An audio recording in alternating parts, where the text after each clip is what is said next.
Essa moça que chegou aqui para conversar com a gente, Luciana Gatti. Tá linda, Luciana. Como é que você tá? Esse cabelo aí. Eu acho cabelo branco a coisa mais linda do mundo. Tudo bom? Deixa eu ligar seu áudio aqui. Liga o seu microfone. Feliz 2024! Apesar Feliz de que, 24. olha, não sou cartomante, não faço previsões adivinhatórias, mas as previsões climáticas é meio assim, olha, aperta o cinto, começou 2024 e futuro e vamos com o cinto de segurança apertado, porque a coisa tá ficando cada vez mais difícil, né, Conde? Mas, ô Conde, deixa eu só falar uma coisinha. Quando as pessoas estão na TV, você aperta o botãozinho do Enter, aquele do meio que tem assim a flechinha, as 4 flechinhas. No meio, você aperta a bolinha, vem o menu. Aí você vai com a flechinha para cima. E aí você anda para lateral até chegar no positivo. É assim quando você tá na TV que você dá o like. Você dá, tá aí. Ela entende de tudo. Eu lembrei agora daquele menino de 13 anos que acabou com o jogo Tetris. Você viu aquilo? Não. Ele desbancou o Tetris. Ele chegou até o final do primeiro ser humano no mundo que chegou no Tetris. Você conhece o Tetris, né? Que é que você vai encaixando. Conde, eu já ia confessar minha ignorância, eu não faço ideia do que você está falando. Ela não sabe de nada, sabe tudo, de repente não sabe de nada. Ô, Luciana, querida, deixa eu apresentar a Luciana para vocês. É um assunto muito sério que a gente vai tratar hoje aqui, urgente. Doutora Luciana Gatti, a pesquisadora titular do INPE, CNPq, coordenadora do LAGE, Laboratório de Gases de Efeito Estufa, Coordenação Geral de Ciências da Terra do INPE. Tá atualizado isso aqui, minha querida Luciana? Tá certinho? Mas eu não sou coordenadora, eu pertenço a essa coordenação, ok? E é uma das, talvez a única brasileira, ou uma das únicas, que tem mais de 3 artigos publicados na Nature, recentemente. 3 como primeira autora, a como única brasileira de todos os brasileiros. A gente tem que valorizar. Claro. Esses ganhos, né? Tem que valorizar. Ciência brasileira, ciência de primeiro mundo. Ciência de primeiro mundo. Participou da COP 28, foi essa? Essa foi 28? Foi a 28. Em Dubai. Teve lá com a Marina Silva, com o Caetano Scanavino, eu vi lá as fotos de vocês, com a Benedita da Silva, né? Teve com todo mundo lá. Bom, mas vamos começar. Não com o presidente da Petrobras.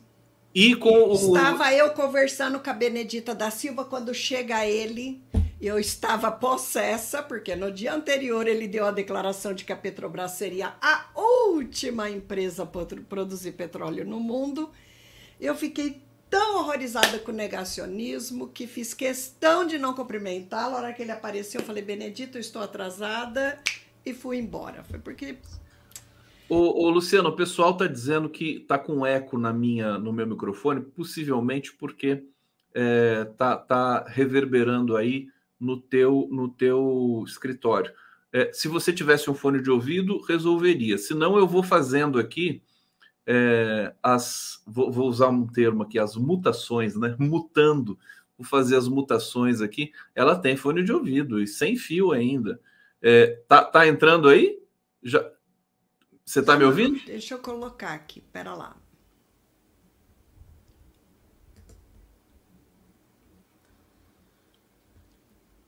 Atenção. Ainda não, Conde, liga, ô criatura. Ainda não ligou. Calma que a gente vai ver. Se não der certo, eu vou na operação aqui no sampler e a gente consegue. Porque ainda não ligou. Não ligou. Então vamos sem mesmo, Luciana. Deixa eu pedir para você, pode tirar o fone, eu vou controlando aqui. Só o seguinte, hoje tem uma notícia no Globo que você já me disse que não concorda. E eu vou ler aqui para o nosso público e você explica para a gente por que você não concorda com ela. Calor extremo do Atlântico Sul supera El Niño e agrava caos no clima no Brasil. O que está errado nessa informação? Bom, o que está errado é de que não é só o El Niño o problema. Nós temos no geral, nos inúmeros oceanos, mares, né? Muitas anomalias de temperatura. Você quer que eu coloque na minha tela ou você pode trazer o arquivo que eu mandei para você? Eu vou trazer. Então tá, então você pode, se você quiser ir para, por exemplo, o slide 4, ou o 3, primeiro o 3, depois a gente vai para o 4. Só espera carregar aqui. Já vai carregar. E vamos falando enquanto isso. Porque assim, no slide 1 eu trago aquela imagem da página, chama Climate Reanalyzer. Eles vão computando tudo que tem de medida e aí junta com modelagem. Isso, gente, olha, queria chamar a atenção de duas coisas aí para vocês. Aquela linha lá em cima, que aí me parece que tá sei lá, um amarelo esverdeado, ocre, sei lá que cor que é essa. Aquilo é o 2023. Olha como ele descolou de todo o resto e a temperatura tá muito mais alta.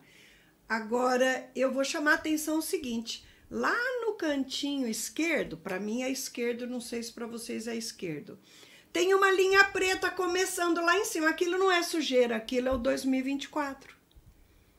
Dá uma olhada. Uau! O quanto a temperatura de 2024 está extremamente mais elevada até que o 2023. Moçada, nós estamos indo rumo à lua, socorro. A coisa está descontrolada. E isso era pra gente ter um alerta muito maior. Enquanto, é que assim, o pessoal conhece muito o El Ninho, porque o El Ninho, todo mundo fala de El Ninho. Mas o problema não é só o El Ninho. Nós temos inúmeras regiões nos oceanos que estão extremamente quentes.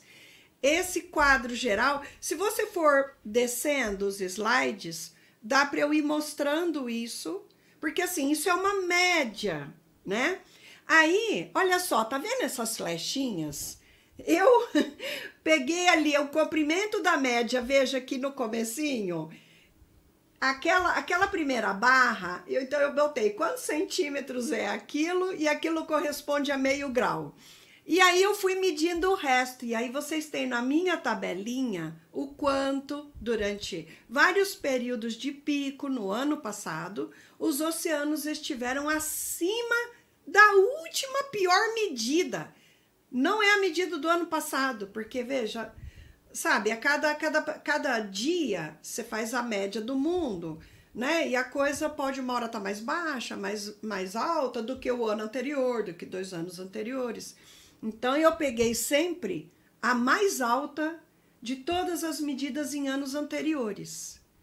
E olha só que em setembro, 10 de setembro do ano passado, a gente teve o pior pico, com uma temperatura acima de 0,33 graus. Ai, Luciana, isso é tão pouco. Gente, isso é média mundial. Vai para o seguinte, vai para o slide seguinte e vamos ver essa imagem geral. Olha só, essa é a distribuição da temperatura nos oceanos. Então, veja... Nesse momento? Isso aqui é nesse momento? Sim, quer dizer, 8 de janeiro, 2 dias atrás. Então, pela barrinha ali de escala, você vê de que grau nós estamos falando, né? Então, lá em cima, não está abaixo de 0. Está em torno de 5.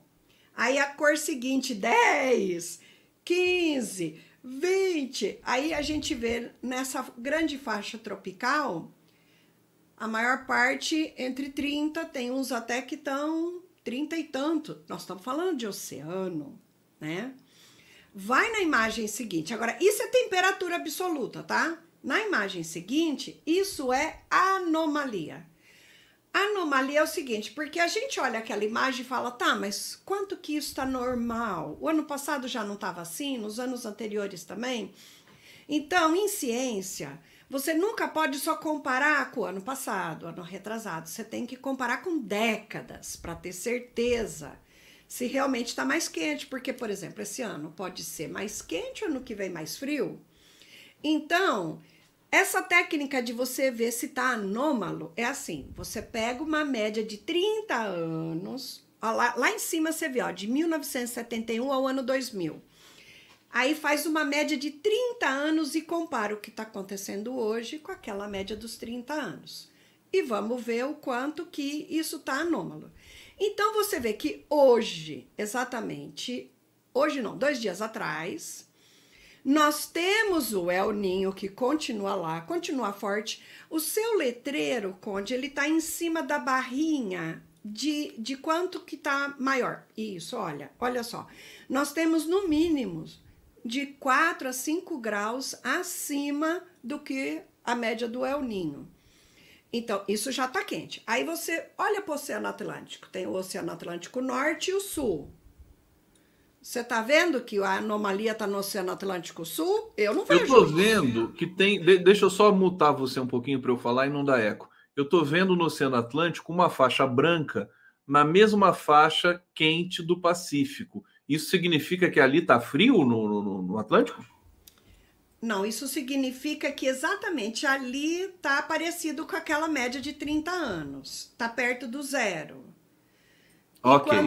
Quanto mais está indo para o vermelho, está mais quente. Quanto mais está indo para o azul, está mais frio. Então você veja, tem regiões muito mais quentes e mais frias. Só que tem muito mais regiões mais quentes do que mais frias. E eu não vejo diferença entre Oceano Atlântico Norte e Sul. Ambos estão com anomalias de calor intenso. Se eu conseguisse na minha cabeça fazer uma média, eu diria que ainda o Oceano Atlântico Norte tem mais temperaturas elevadas do que o Sul. Se você for para a imagem seguinte, eu pego uma data anterior, que foi o dia 27 de agosto, aonde a situação dos oceanos no hemisfério norte era uma calamidade pública, né? Veja as temperaturas, 5, 6 graus acima, lá perto de áreas que tem gelo, gente. É, na Groenlândia, né?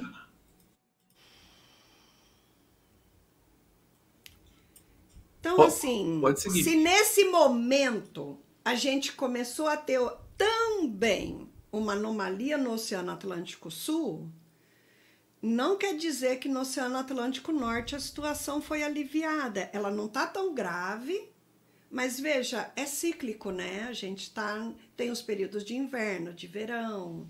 Nós estamos num momento de inverno lá. E esse período foi o período de verão lá. Por isso que, né?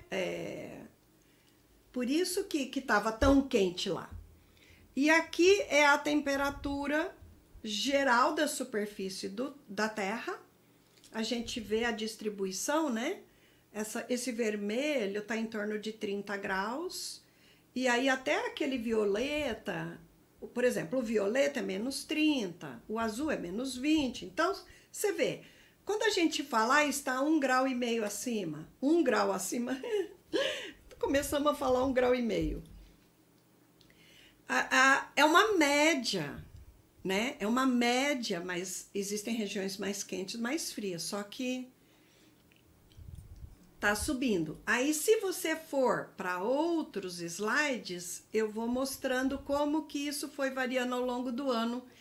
Antes de ir, querida Luciana, antes de ir para outros slides, deixa eu trazer aqui uma pergunta do Wagner Espanhol.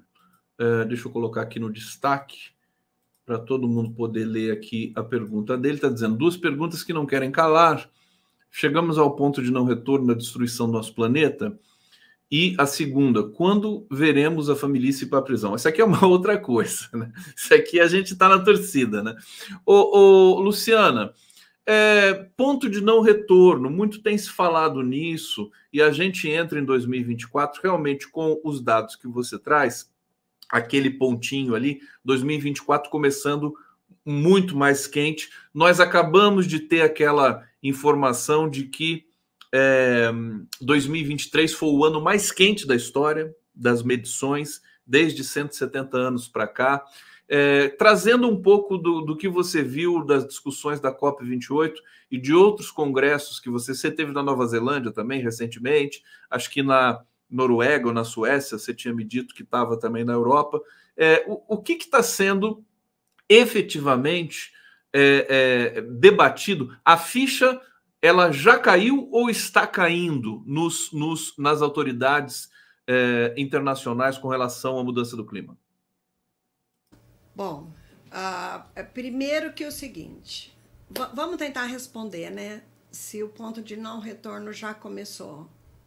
Eu começo dizendo, eu não sei. Eu não sei. Por que que eu digo eu não sei? Os modelos que nós temos, eles são uma simplificação da natureza. Primeiro porque tem uma dificuldade nossa de entender tudo o que está acontecendo na natureza, gente. Pensa na natureza como um joguinho de dominó. Quantos dadinhos a gente conhece? Todo mundo vê o primeiro dadinho, o segundo dadinho, talvez quem tem uma formação mais ligada ao meio ambiente, o terceiro dadinho, quem tem uma formação mais específica ainda, né? E vamos lá. Quarto, o quinto, quem é especialista no assunto ali das mudanças climáticas e tal, mas aí tem o sexto dadinho, o sétimo, o oitavo, o nono. A gente tem que ter a humildade de dizer nós não sabemos tudo, em primeiro lugar. Tanto que a ciência está aí cada dia descobrindo mais coisas. Em segundo lugar, nós não temos uma equação matemática para colocar dentro do modelo cada um desses outros dadinhos que vão caindo porque o dadinho anterior caiu. Que são consequências. A gente, no jargão, fala feedback, mas é assim. Vou dar um exemplo. As árvores da floresta amazônica. Nos modelos tem quanto de carbono vai para a atmosfera porque as árvores foram cortadas, né? Mas não tem nos modelos qual é a falta que essa árvore vai fazer no controle do clima. Porque ela, ao jogar vapor de água para a atmosfera, ajuda a fazer chuva, reduz a temperatura. Isso não está lá nos modelos. E essa é a minha explicação do porquê que as alterações que os relatórios do IPCC colocam chegam muito antes do previsto. Porque tem um monte de dadinho que não está representado lá no modelo. Isso quer dizer só o seguinte, os modelos estão errados só na questão do tempo, gente. Aquelas previsões estão chegando muito antes, o que me deixa alarmada. Porque isso quer dizer o seguinte, o que a gente planejou para 2030 está chegando agora. Quando vai chegar o que os modelos dizem que vai chegar em 2050? Então, assim, nós estamos atrasados. Nós estamos atrasados. Dá para a gente dizer que já chegamos no ponto de não retorno? Não sei dizer. Mas está me assustando esse aumento de temperatura que não estava previsto para este momento, principalmente porque está aumentando descolou, sabe? As temperaturas dos oceanos estão assustadoras. Ô, Luciana, é possível dizer que esses dados surpreenderam até os pesquisadores? Sim. Sim. Não esperávamos. Não esperávamos. Isso tá. E, inclusive, não tem um consenso na comunidade científica, nem é todo mundo que está alarmado. Muita gente não fica acompanhando. Eu, desde que o Paulo Nobre me apresentou o Climate Reanalyzer, e aí, desde que eu vi, gente, eu acompanho quase que semanalmente e me assusta. Hoje, ontem, né? Quando eu fui preparar esses slides, de manhãzinha eu fui lá falar no Fórum Café e agora aqui contigo. Então, eu fui pegar as imagens atuais. A hora que eu vi aquele janeiro lá em cima, falei, putz, grilo. No do oceano, né? No do oceano. Aí, eu falei, Deus, Pai, que é isso? Socorro. É assim, E essa minha primeira barra é porque eu fiz uma reguinha ali de 3, né? Meio grau deu 4, não sei quantos centímetros. Eu fiz uma tabelinha ontem e fiquei calculando. E assim, sempre essa imagem, durante o ano passado, me mostrava tão claro esse deslocamento, né? E eu dizia, os oceanos estão em condições pior do que a atmosfera. Mas é porque eu não tinha reparado na escala, Conde. Olha só, deixa eu trazer uma questão aqui prática para que a gente possa mergulhar um pouco, sem querer fazer trocadilho com o oceano, né? Mergulhar um pouco nesse tema, que é o seguinte: eu tinha compartilhado com você as emissões que são e a degradação que é produzida na confecção de um carro elétrico, né? E conversando também com outros entrevistados aqui falando sobre isso, quer dizer, o conceito está errado, né, de transporte individual. Você teve acesso ali, a gente ter, quer dizer, o que se tira de lítio, o que se tem de tirar de cobalto para montar uma bateria elétrica é uma enormidade. Você tira toneladas de terra enfim, do ambiente, né? A mineração vai avançar como já está avançando de maneira desenfreada. Então a pergunta que eu faço para você é o seguinte: o carro elétrico, você tem discutido isso com seus pares, porque virou uma febre, as pessoas, o mercado está produzindo, e embutido com essa pergunta é saber se a solução está nos biocombustíveis, que é uma coisa que o Brasil tem expertise, ou se até o prolongamento do combustível fóssil pode vir a ser, paradoxalmente, algum tipo de solução para essa questão do aquecimento. Então, a palavra está com você, Luciano. Olha, são 2 aspectos que a gente tem que pensar. Primeiro, sem pensar na questão de como é que se constrói um carro elétrico, mas pensando de que imagina o planeta inteiro com carro elétrico. Primeiro, qual será a fonte de energia que vai carregar esse carro elétrico? Qual é a maior parte da fonte de energia no planeta? Combustíveis fósseis. Então não adianta nada você construir um carro elétrico que você põe na tomada e liga a tua termoelétrica para queimar ou carvão mineral, ou petróleo, ou o gás metano fóssil, que tem o apelido fofinho de gás natural. Aliás, dia 31 de janeiro tem uma audiência pública, porque aí na tua terra estão querendo instalar a maior termoelétrica do Brasil. Você sabia disso? Na minha terra? Em Caçapava. Em Caçapava? Sim, vai ter aí, estaremos lá nessa audiência pública, dia 31 de janeiro. Temos que estar todo mundo lá fazendo pressão, porque, gente, é um problema, porque assim, o gás metano fóssil é um gás fóssil. A gente chama ele de gás natural e ele dá a falsa impressão de que ele é natural, mas ele é natural só lá no quinto dos infernos. Aqui na atmosfera ele é um gás de efeito estufa. Ele é um gás fóssil. Então, assim, se você tem uma termoelétrica a carvão e substitui para gás metano fóssil, tem ganho, porque o gás metano emite menos do que o carvão. Se ela era petróleo, você vai para o gás metano fóssil, também tem ganho. Continua o metano emitindo menos. Mas se você usa hidrelétrica, eólica e solar como matriz energética e vai para uma termoelétrica a gás metano fóssil, nós estamos aumentando as emissões de gás de efeito estufa. Então, você põe um monte de carro elétrico na praça, vai aumentar a demanda por energia. Então, aí já começa o problema. Porque se a energia não é limpa, não é solução. Número 1. E aí entra na energia limpa, mas qual é o impacto de cada uma dessas energias? Gente, a solução é a gente consumir menos energia. Do jeito que a humanidade cada vez consome mais, tudo é elétrico, eletrônico, controlado, inteligência artificial e a gente cada vez consome mais energia e mesmo com energias alternativas, nós não vamos conseguir manter essa demanda por energia com energias alternativas realmente limpas. Não dá. Em primeiro, a gente tem que pensar em consumir menos energia, né? Porque esse é o maior problema da humanidade.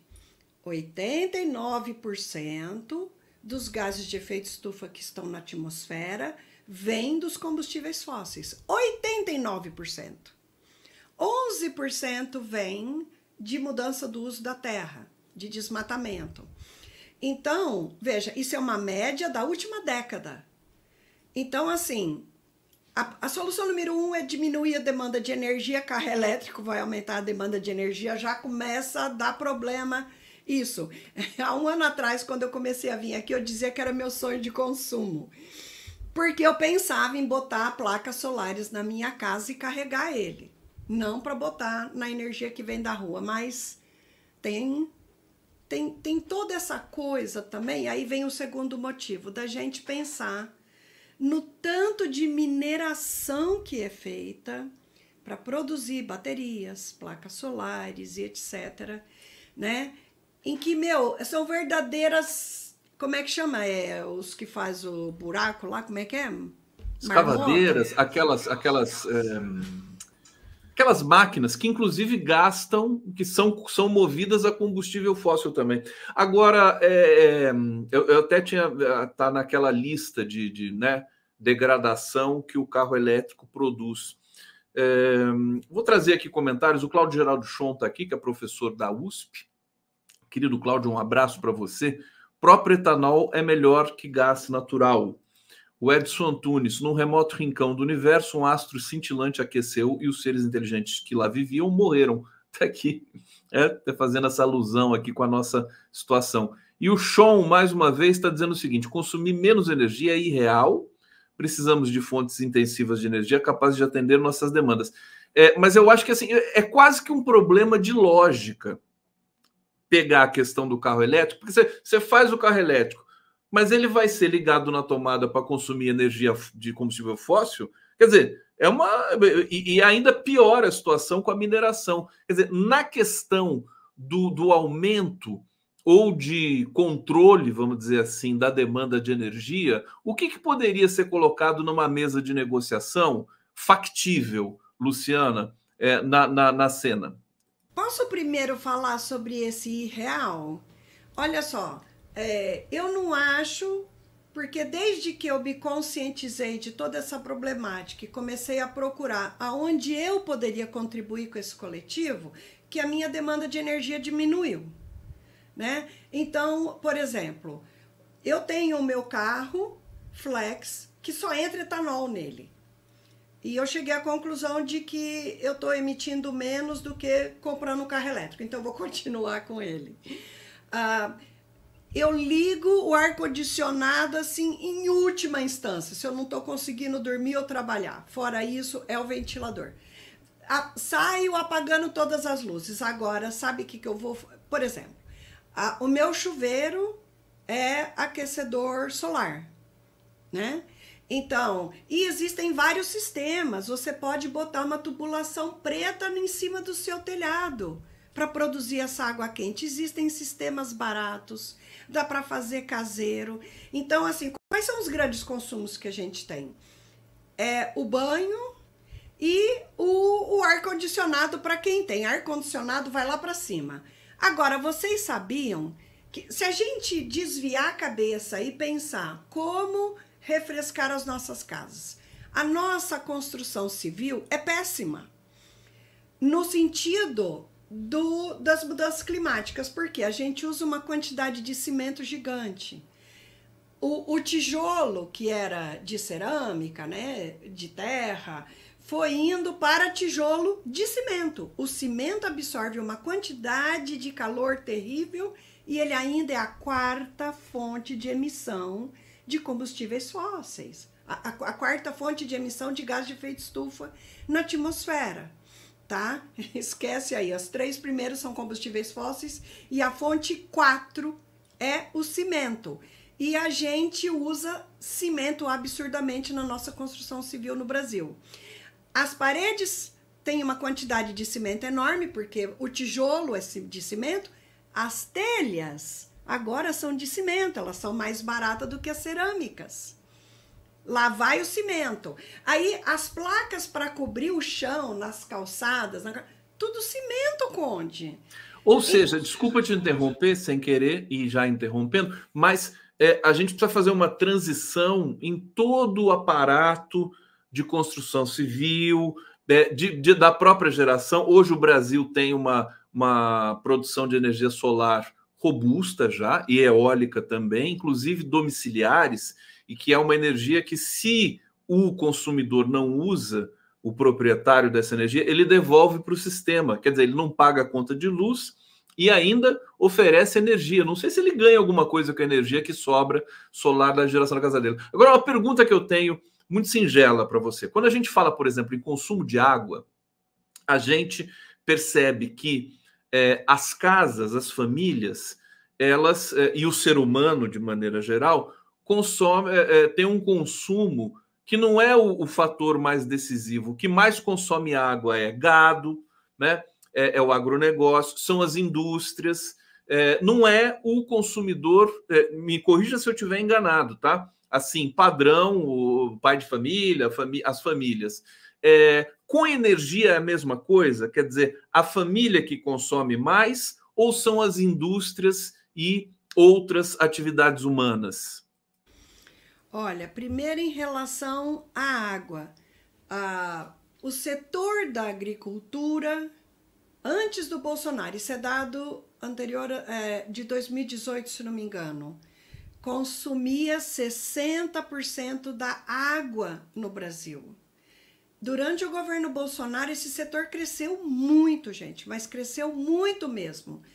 E aí a gente entende da onde que vem essa coisa de se migrar o fornecimento de energia para a termoelétrica, né? E aí escolher uma termoelétrica que é de todas as termoelétricas, a que menos emite é a de gás metano fóssil, mas ainda assim ela é de matriz energética fóssil.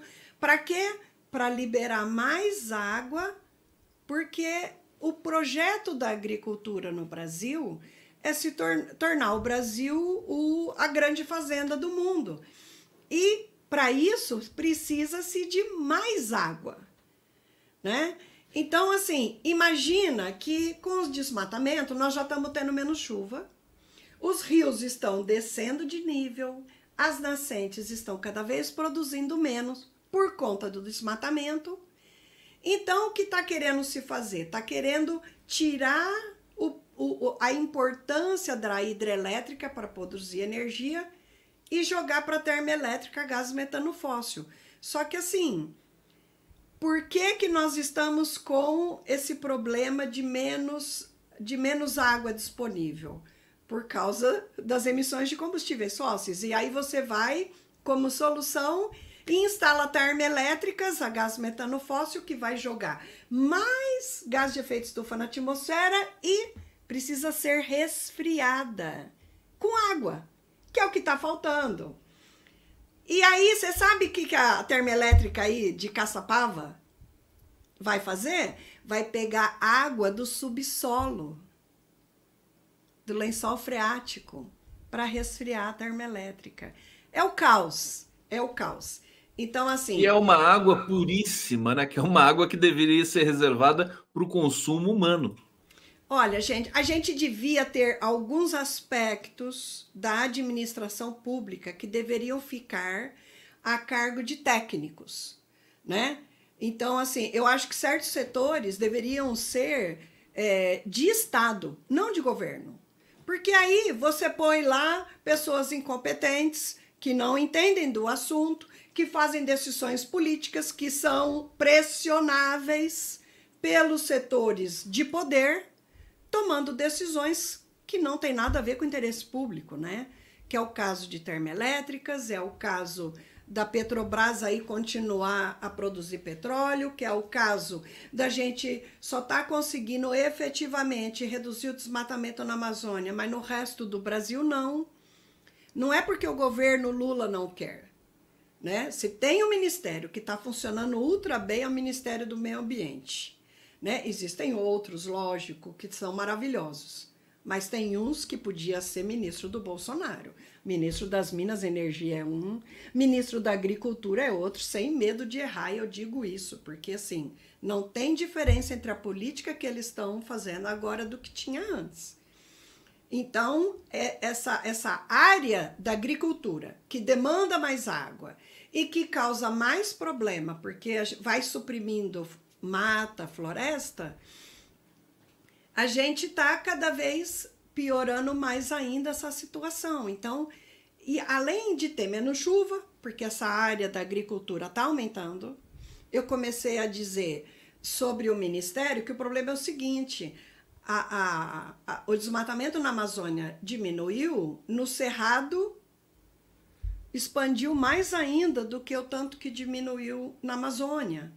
E o Cerrado é o berço dos rios brasileiros. 80% dos rios brasileiros são abastecidos pela água que o Cerrado percola para dentro das suas bacias com a sua floresta invertida. A gente diz que o Cerrado, a floresta, é a floresta das raízes, que são muito maiores do que o que está acima da copa. E é essa característica das raízes que faz com que a água vá sendo incorporada nas bacias hidrográficas. Tá aí a Luciana. O que você falou, querido? A soja não faz isso. O pasto não faz isso. Então, assim, é caos. É caos.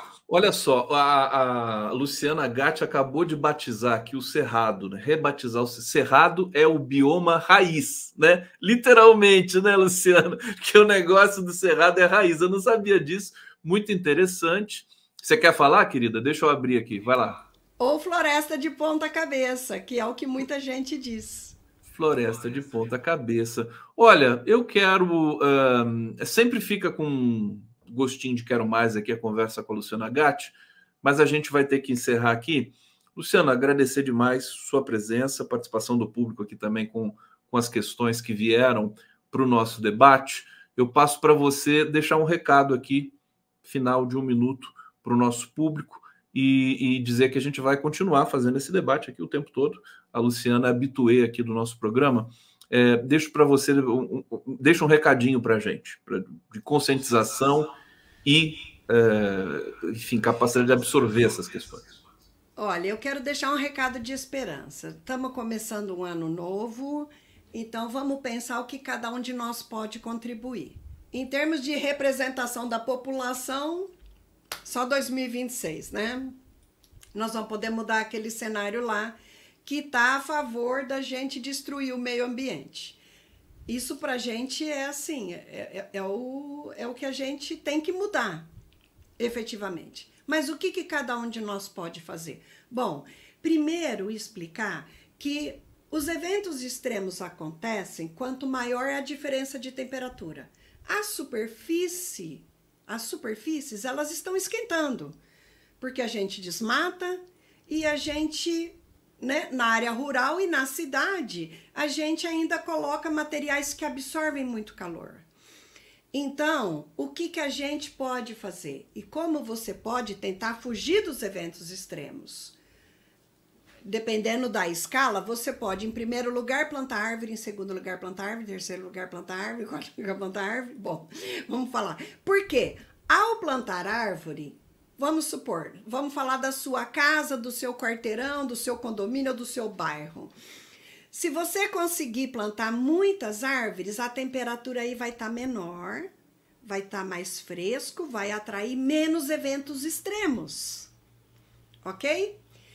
E além de ficar mais fresco, porque a árvore, quando ela joga o vapor de água para a atmosfera, ela está resfriando a temperatura, então aonde você está vai ficar mais fresco, você ainda está retirando o gás carbônico da atmosfera, que é o principal gás de efeito estufa, e ele vai estar virando tijolinho dentro das árvores, né? Ele vai formar caule, galho, folha. Diga. Eu acho que esse que é o processo, realmente, a gente diluir, né, pulverizar, no melhor sentido da palavra, talvez a metáfora não seja boa, mas as responsabilidades pelo aquecimento global, assim, e as pessoas terem essa consciência naturalmente. As crianças já estão tendo mais consciência porque elas são educadas já na escola, já tem um discurso mais estabelecido com relação à reciclagem do lixo e tudo mais. Eu acho que a gente tem uma chance de ser bem sucedido nessa história. Vamos zelar para que o nosso destino seja marcado por um futuro um pouquinho melhor do que o nosso presente. Obrigado, Luciana Gatti. A gente se encontra em breve mais uma vez. Beijo para você, boa semana, bom trabalho e vamos fazer a transição aqui. Valeu. Vamos começar com esperança, né? Eu acho que no mínimo é o seguinte, é um período difícil, mas é uma oportunidade de evolução gigantesca que a gente tem de repensar nosso modo de viver e nos nossos valores e evoluirmos. Bora evoluir, porque esse é o chamado.